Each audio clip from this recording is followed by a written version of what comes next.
Morning guys, I am in the Lake District. Above me, although you can't really see it because it's such a steep gradient, is Catbells. So I'm just on the road here. It's pretty early, it's 8:30.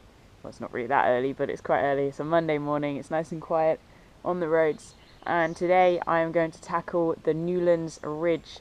So I'm going to head back that way and I'm going to start my ascent up to Catbells and then up to Maiden and then onwards, and hopefully I'll hit Dalehead and Dalehead Tarn, and then that's where my decision point's going to be, whether I come back down that valley alongside the river. There's lots of waterfalls, it's absolutely stunning down there, or whether I continue on along the ridge and I get some more peaks in. It's pretty flexible today because my main concern is the fact that the cloud is actually really quite low.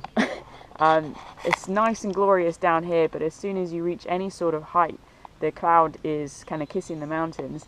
So I'm trying to sort of play this by ear. I wanted to get here early because I didn't know what car parking would be like, but you know, because there really isn't anywhere to park other than these little stretches along the road. So I've got a space which is ideal, and now I'm just kind of hoping that the cloud's going to burn off in a reasonable amount of time so that I can start my slow ascent up to Catbells, and hopefully we'll get some views over Derwentwater, over Keswick, over the whole sort of Skiddaw landscape that way. It should be pretty epic if the weather holds out for me. Alright, Catbell summit, 1 mile of uphill. Let the climbing begin.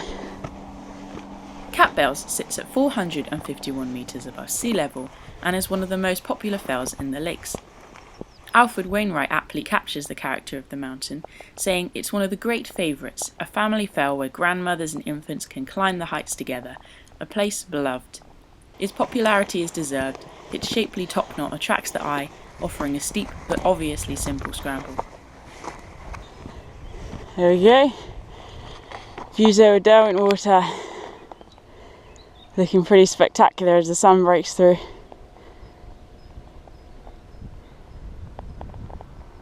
So we've had all these erosion signs. The fells see a very heavy footfall throughout the year with people climbing the mountains, and therefore they're susceptible to erosion and degradation. So the National Trust in particular work really hard to help maintain footpaths by, for example, putting down cobbles or closing off certain paths and opening new ones so the landscape gets time to recover. They're kind of just big scars up the mountains, but they're access routes and access points, and they've got to be treated with care. So if you are climbing mountains, stick to the path. Don't wander onto the grassy verges, otherwise it's going to get wider. And just generally be respectful to the landscape that you're walking through. It's been here for millions and millions of years. It's very important we just don't come along and trash it, basically. The first section of the climb takes walkers up over Skelgill Bank, a little rocky outcrop that towers above, often with people stood triumphantly on top. So you can see behind me, Skiddaw is very much still in the cloud. I did have that set on my mind today, but with the forecast I thought it's best not to, and so we're just going to tackle Catbells, and I can see Catbells and Maidenhead in front of me. At the moment they're both cloud free, which is fantastic. Obviously it's going to be quite hazy, but who knows what the afternoon will bring as the sun burns through. I'm looking forward to the prospect of some clear views.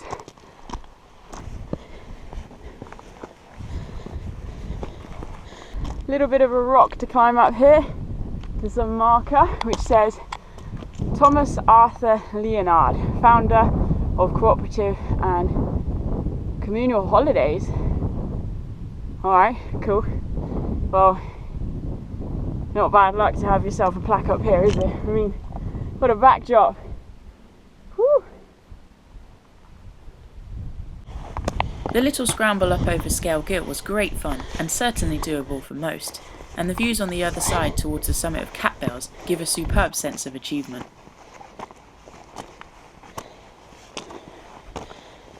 Oh my word. Every step these views just completely blow my mind. I don't know, there's something about trying to prepare yourself for the mountains, but when you live in a landscape of hills, to come here where everything is just oversized is actually insane. my heart quickens with every peak I see, every ridge that scars the landscape. And it could look intimidating.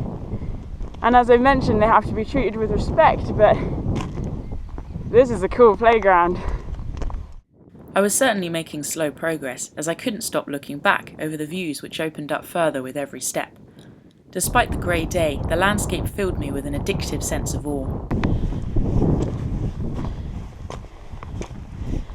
This is my view when I'm actually climbing forward. Beautiful rock.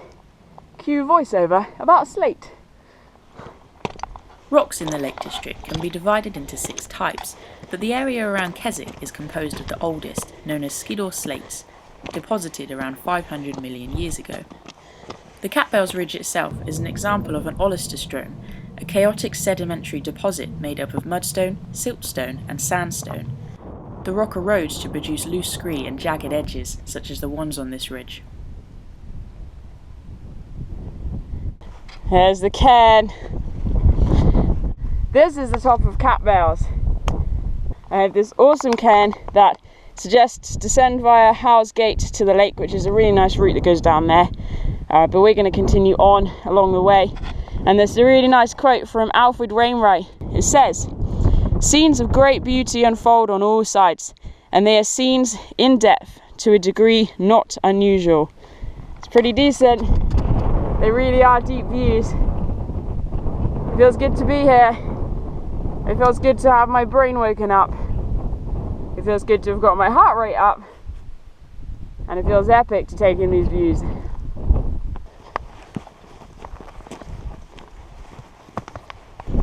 Having a nice walk? Yeah. Good. Hello. Alright. Got the skylarks out. It's always a good sign it's going to be sunny.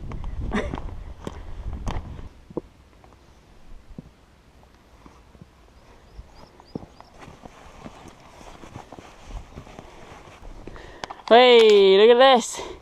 I just bent over on a steep spot and you can see green bilberries. So end of June, July they'll be ripe and we can eat them. Oh, a bit precariously balanced here. Next up was the summit of Bull Crag on top of Maiden Moor. Whew, that is pretty spectacular. Just epic views all the way around. It's just been growing better and better as we climb, but this really is the pinnacle point. Oh man, feeling good. I've just actually stopped for a minute just to rest up my shoulder. It tends to get quite sore carrying a pack for a while. So I'm just making the most of checking out the views, looking at the map. It turns out Dalehead is definitely higher than High Spy, but it's about a mile to High Spy, which is fab. And I've used this opportunity to open up the Kendal mint cake. This stuff is literally life. It's been around for like hundreds of years. It's been taken all over the world, North Pole, South Pole. And I only ever eat it really when I'm on long trails or in the Lake District. And I'm in the Lake District, so I'm eating Kendal mint cake. No shame, love this stuff. Can't have chocolate for me because I'm allergic to cocoa. Well, not allergic, I'm intolerant, it makes me sick. So I always just have the plain sugar, which is mint flavoured. Guys, if you've never tried this, try it, but I solemnly suggest you only eat it on very active days because it's very, well, it's just pure sugar basically. Can you tell I'm kind of buzzing? I think I might have just eaten some. Anyway, I'll rest here for another minute and a half apparently, and then I'm going to press on. The onward route over Maiden Moor was flat and made for easy walking. The name Maiden is actually usually given to prehistoric hill forts, but there's no evidence of a fort actually existing in this area.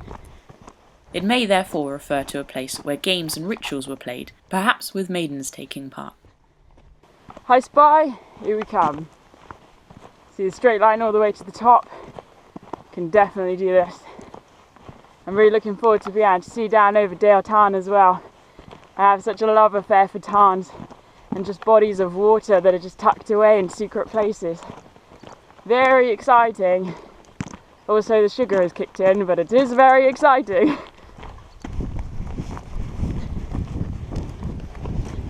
Just taking a very slight diversion up to the top of Bull Crag. There's a nice little cairn on top. I just thought it'd be good to check that out before The final push to high spy.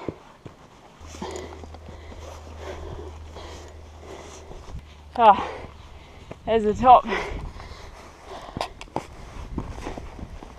Whew! Yes! That was worth the climb. Oh boy, check that out. Views all the way down along the length of Derwentwater.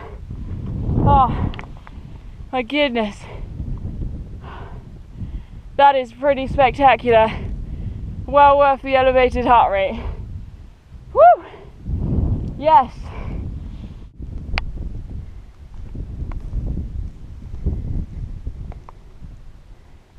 Goodbye Blue Crag. Onwards to High Spy. I can actually see the cairn thing at the top, which is quite cool. It's pretty level walking, slight undulation.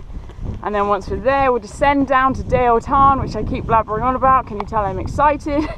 And then from there, that's where the decision point is going to be. As I mentioned earlier, I had two route choices.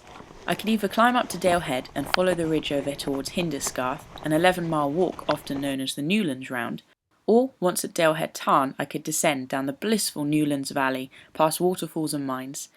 It was a tough decision to make. Thankfully though, the mountain's local residents distracted me. Right now it's 10 to 12 and this is the time that the mountain weather information system said was going to be the best part of the day, and it really is. Up here in this sort of dip, it's really still and tranquil and beautiful, and I'm just enjoying the surroundings and making progress along this ridge.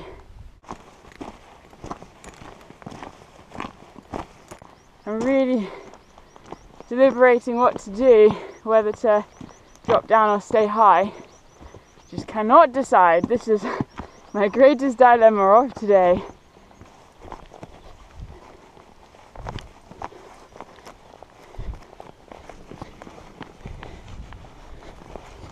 This is High Spy. Really hoping we'll be able to see Dalehead Tarn on the other side.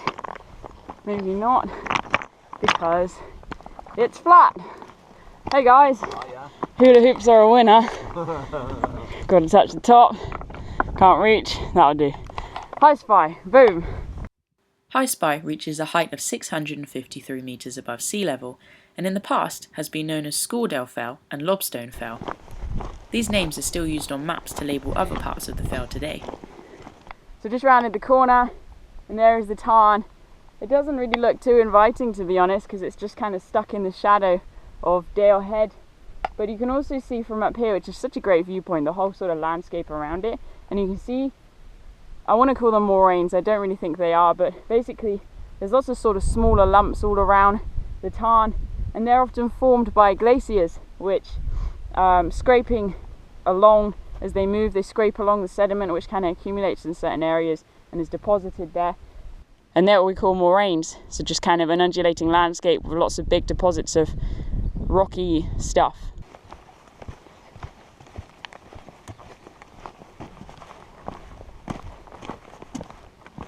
It's really nice spending a bit of time looking at the map and actually learning the names of the different like crags that we've got around us. This is Red Crag, we've got Miner's Crag here, we've got this little pool of water that we can also see on the map, and then just down there is the Tarn, which we're just going to still wind our way down to. And all the way the path's just like peppered with these cairns, kind of to guide the way, but the trouble is so many areas in the Lake District are just having people build cairns, and they're not so much like waymarkers as they used to be. So the idea is that when the mist is down, you can kind of follow the line of cairns along the main paths that are up in the mountains, and they're supposed to sort of help you out a bit. But you know, in truth, if you're up here, you should certainly know how to read a map and definitely use a compass, because the cloud does descend very quickly, and that is why I have stuff in my pack. So if it rains, I've got waterproofs for top and bottom, I've got insulation layers if it gets cold, I've got gloves, I've got hats, I've got food and spare food, I've got water, and obviously a map and compass. And I think that's pretty much everything. Hand gel, sun cream, first aid kit. Ooh, first aid kit, very important. But it's also really nice as I'm walking along, not just to learn the names of the crags, but to check out the different wildlife that's around. We've got various bird species that are kind of singing a song from skylark to kestrel and sort of warblers up here. And then also we've got all the plants. I mean, we've looked at the bilberry already today, but we've got Termintil, which is a yellow flower, which is growing all around. Here's some Termintil, really vibrant yellow. We've got like cotton grass, which is just over here. Look at this though, I'm on one. So cotton grass is this really like cottony grass basically, which just looks like cotton. And then here at this pool of water, oh look, dragonfly. Wow. It's so exciting just to really get in the flow of the mountains, pick up its pace and enjoy everything that's going on, because even though they can look so desolate, there's so much life here. The last stretch to Dalehead Tarn took me over Newlands Beck, a waterway that begins just a little higher up the valley. There we go. There's the tarn. Dalehead Tarn is a small but pretty tarn and makes for a great rest spot, whether continuing on to Dalehead or descending via the Newlands Valley, as I'd finally decided I would do.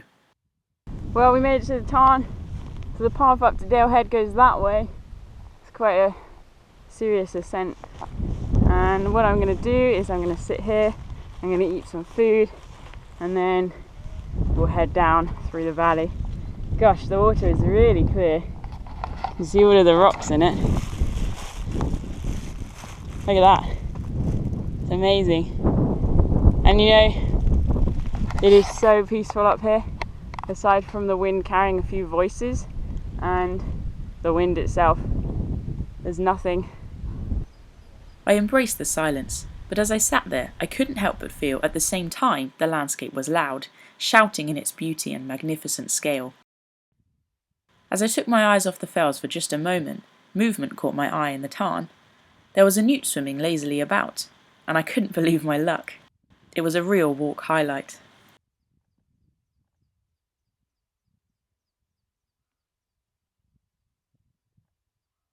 I'm feeling quite full. I ate a banana and various bits of fruit. It was so nice just to sit by the tarn actually.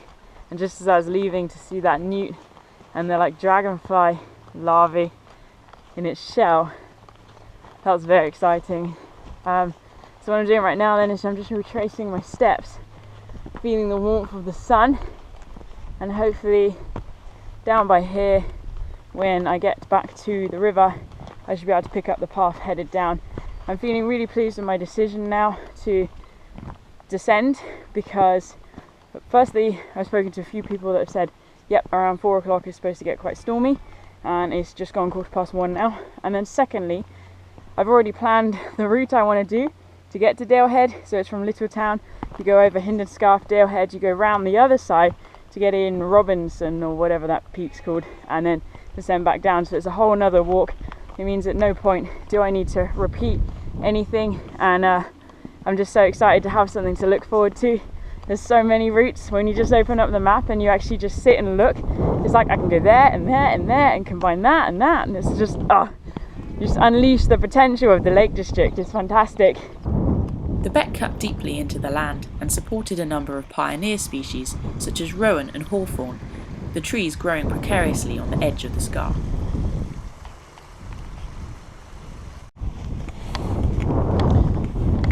So I picked up this little path, and this is it now. We're just going to wind our way down, all the way down to Littletown, and then from there we've still got a few miles, because we've got to work our way back around to where I parked my car. The route down the valley was just magical, with the trail stretching out to the chorus of running water. I know these aren't the actual waterfalls, but it's still quite nice just to see the water plummeting through the rocks, finding its course.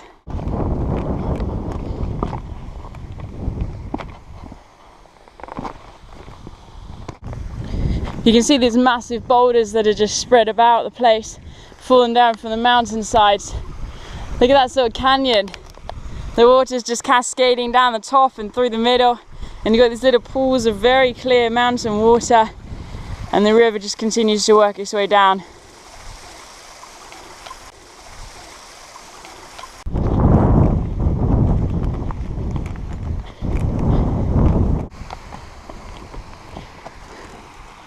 There it is. Wow. Well, I was definitely trying to make something out of nothing with the other falls, because this was worth coming this way for. Check it out. That's a real fall. Obviously it's not as powerful as it could be just because it's been so dry recently, but it starts up there and it goes all the way down, cascading down the rock. The falls were just something else, and I was completely captivated by their ceaseless flow and inspired by the presence and colour that they brought to the landscape. How glorious does that look? We just come down to this pool, crystal clear.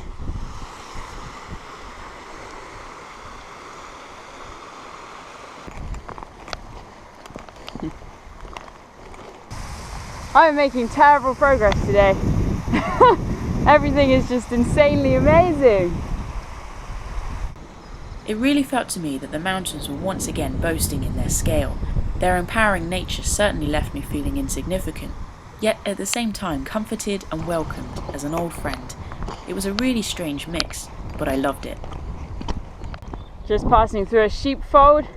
These are nearly always marked on the map and are a great way to pinpoint your location. They're often a bit rubbly, but can be good places of shelter as well. Oh, look at this lammy. Oh, you're gorgeous.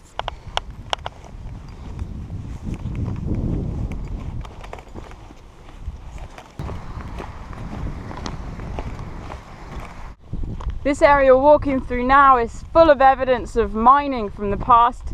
We have these big heaps of slate that have been dug up and just left here, and you know, they're great evidence of shafts that have been created, and this is the outspill of rock that's had to be put somewhere.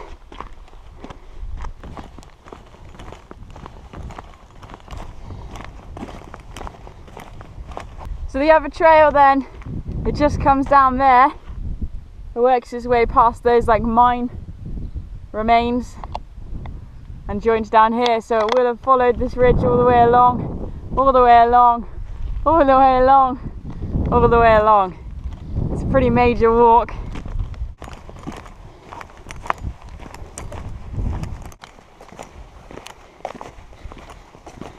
Today has been absolutely thrilling. I feel really pleased with the decisions that I've had to make and have made. Very glad to have settled on descending when I did. But we're just going to cross over this little beck now, and I'm just going to kind of amble back to the car. And folks, thank you for following my journey today. It's been a pleasure to share some Lakeland mountains, to get some climbs in and share the adventure. Until next time, enjoy your own personal adventures and stay wild. The final stretch was mostly flat walking, alongside more abandoned mining works, until I hit this little road, which I then followed all the way back to my car.